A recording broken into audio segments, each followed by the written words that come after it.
The next feature that we want to show in uLaw mobile app is all about matter management. Matter management is exactly the same as what you see in the website. Like when you go under matter, let's say you want to look at Adam Brown's matter. So you go to Adam Brown, and now he has several matters, so you can choose which one you want. You can do your question mark and look at stuff like you can do analytics, all that stuff.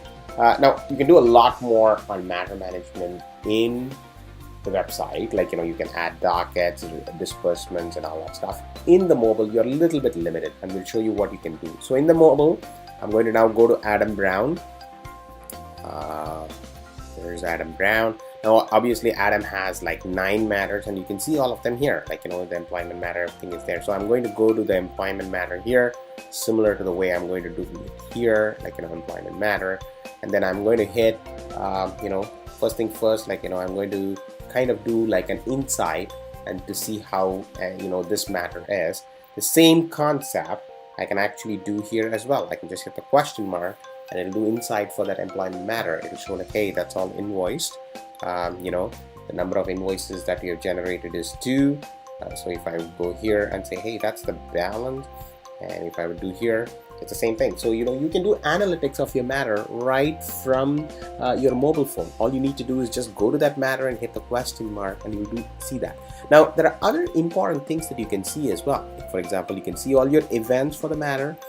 You can see if there were other legal practitioners who are involved in it, and you can also look at other parties. Now I'm going to do that by doing a few things here. I'm going to go to rates here, and I'm going to add a few other, like for example, I'll add Karen. I'll add Janet at $150. I'll also add a few parties, and then I'll see them in the matter. Like for example, I can say this one had attention as Adam Jones, like is the attention for this matter. So now when I go back into employment matter, sorry, let me go back, employment matter, and when I look at rates, it shows me Karen and Janet, who I just added. And if I go to parties, it shows that. Now in the parties, you can directly make a phone call. If Adam Jones has a phone number, you can just he has no phone number, but if he has phone number or email, you could directly just call him from there as well. So that's the advantage of the mobile app matter, like where you can do stuff directly there. Now a couple of new features where you can actually import a docket or add a docket. You can say, I want to add a docket, like for example, a telephone conversation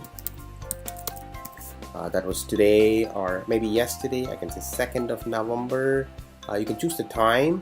I can say it was maybe about 1 o'clock. Like you can actually go back and you can actually choose in the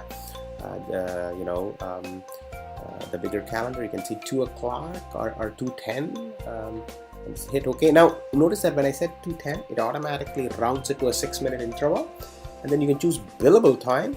Obviously I want to go in minutes, and I can say 25 minutes. I think it might round it to 30 because it's the next 6-minute interval. You can give description. You can say talk to him about employment, and hit the save button. Now the beauty is when you do this inside the app and I actually come to the website, you should now see that telephone conversation, talk to him about employment, right there. I put it in the mobile and you saw it right here. Now you could have also imported. You could have just said like, hey, I want to import a docket, and it shows you all the outgoing calls that you made. Let me show you an example. Let's say I go to my contacts, say Justin Joseph, right, and I make a phone call right there. Like let's make a phone call, and talk to him for about say 6 seconds, right? And then when I go back to my app, right, and I actually go back and choose a call log, let's say import a docket, right, it should immediately show me that I have the 6 seconds this from Justin Joseph. There you go, you see that, and you can just pick it telephone conversation, 6 seconds outgoing, and you can just hit the save button. Now, if I have it in the call log with names, like for example, like if I go here, I call him right from here, right? Like I call him, right? You will see that the software is so smart that it can actually pick his name. Like if I go back to my app and I do an import, look at that, Justin Joseph. It actually picks it up by name because it's cached. Okay, and it puts it in the description, Justin Joseph, everything, outgoing call that we called for 3 seconds. Like it's extremely smart. And now you see that there are 3 telephone conversations, the one we actually put from here and this one. So if I go back here, I should see the same thing too. I should see all the 3 telephone conversations, the the phone number, Justin Joseph, 3 seconds, and the 6 seconds one, everything is being picked up. So the mobile app with docketing functionality is almost the same as the dockets that you would do in your browser.